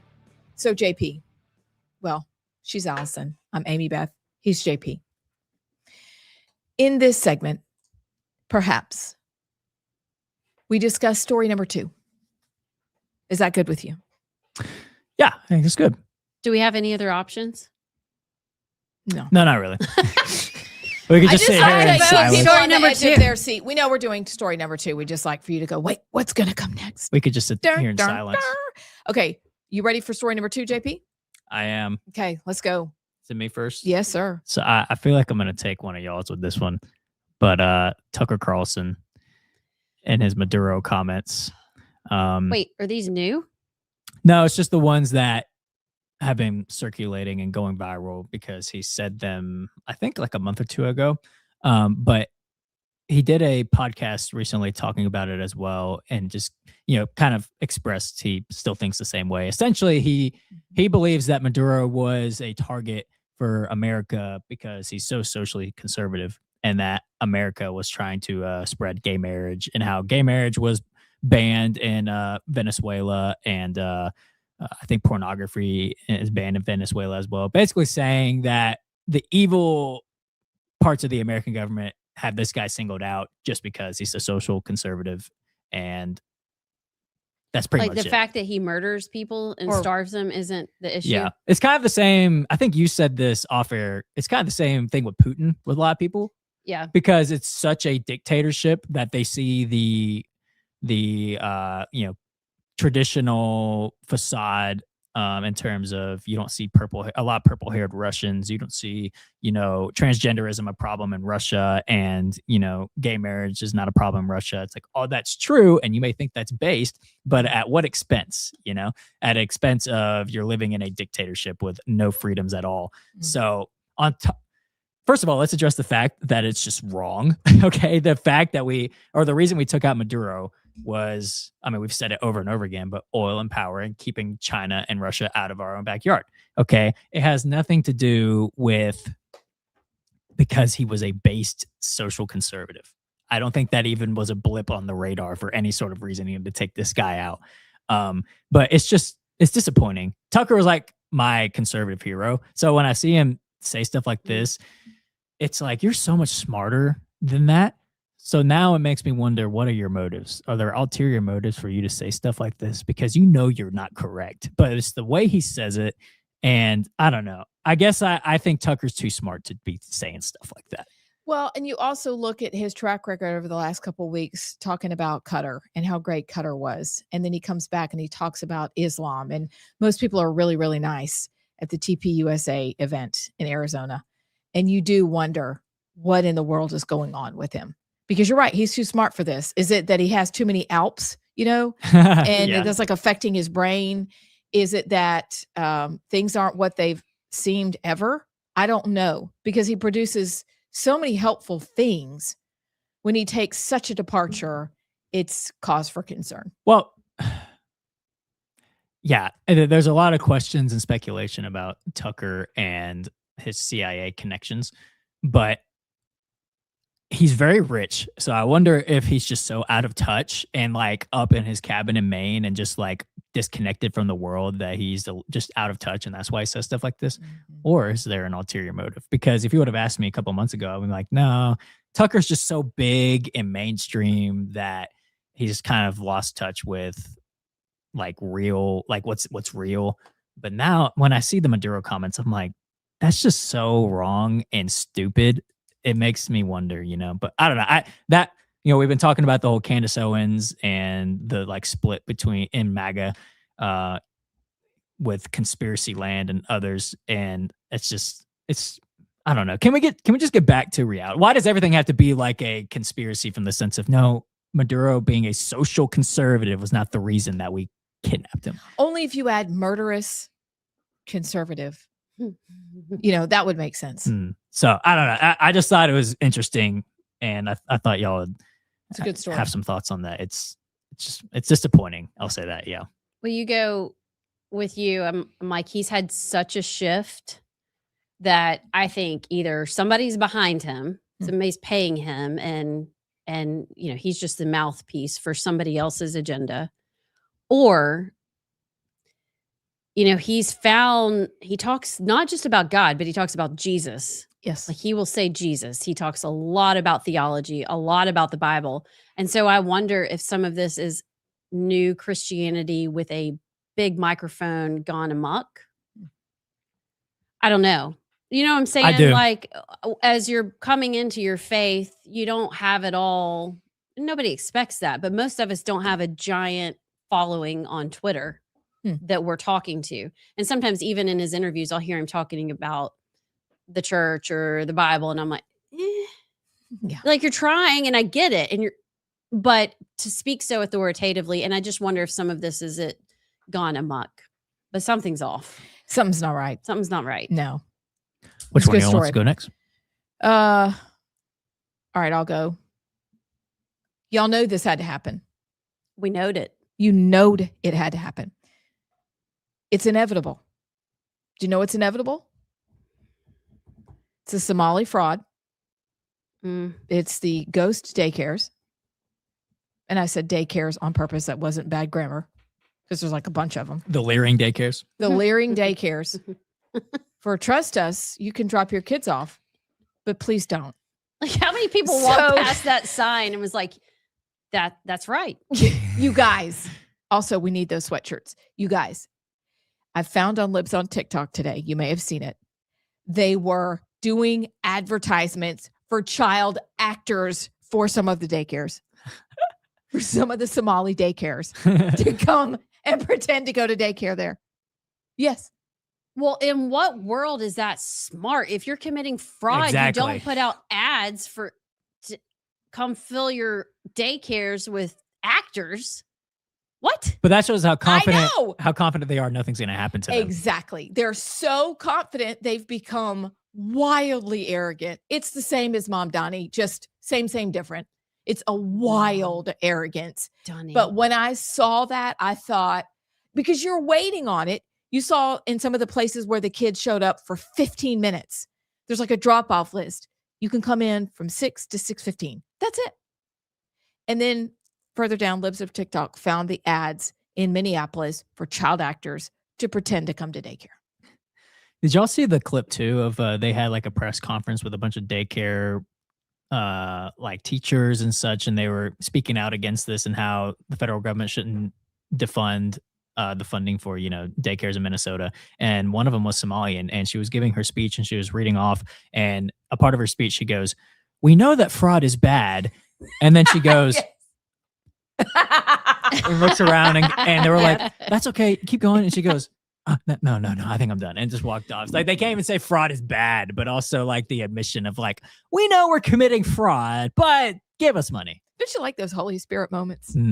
Yeah. Fraud. Yeah, I was just listening.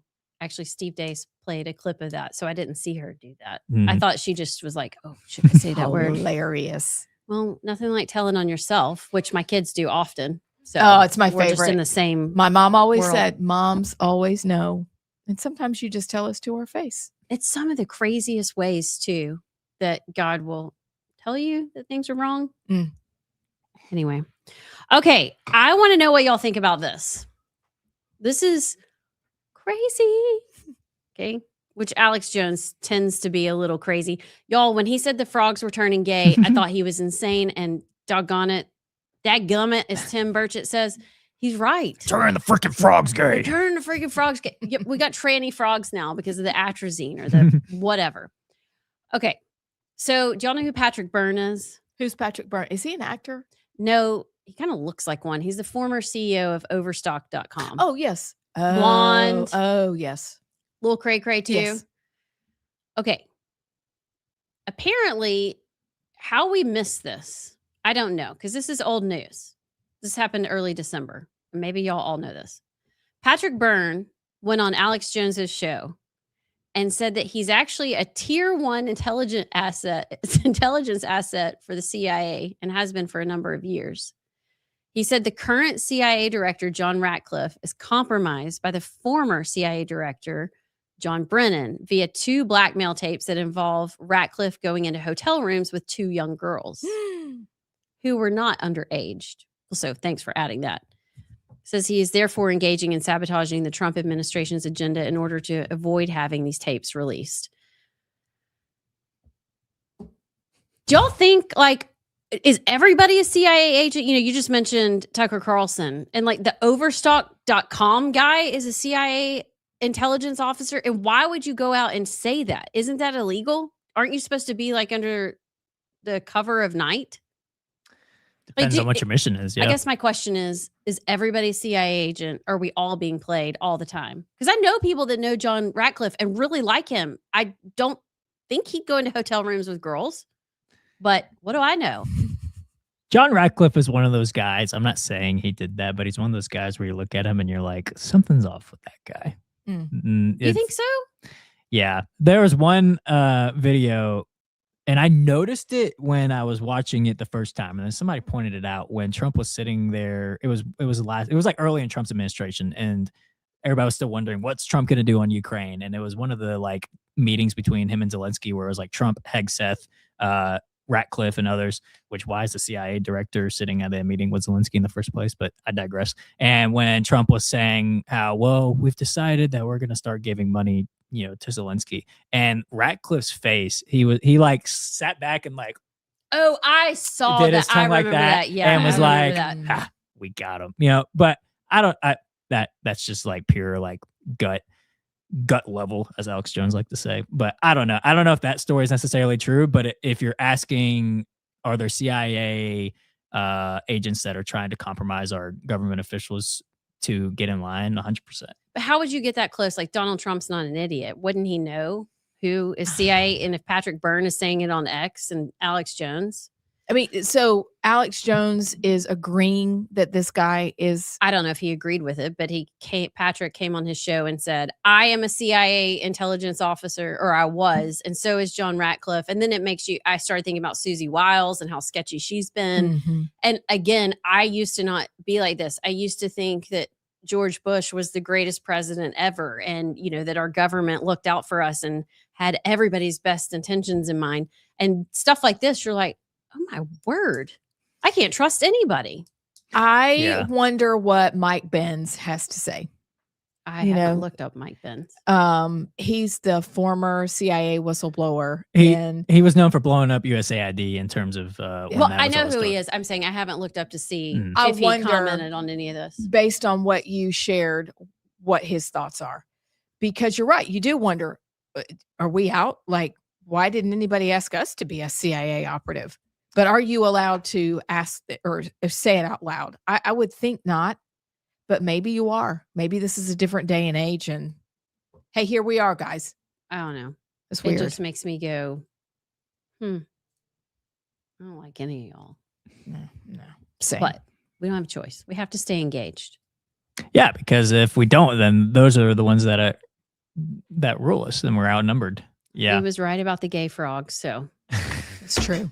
That's true. He might be right about this. Do you have good would you rathers when we come back? Come on now. What kind of question is that? All right.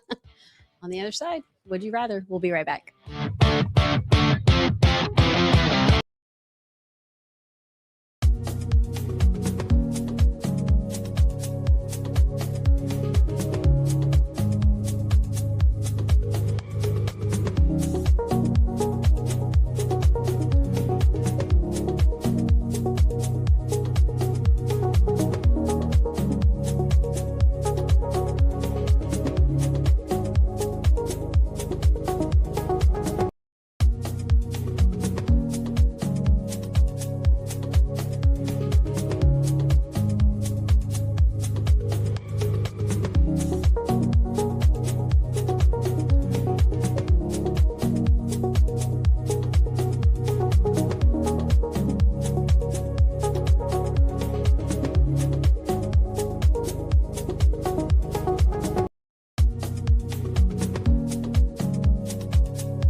Welcome back to Rightside Radio. I'm Amy Beth Shaver with Allison Sinclair and JP.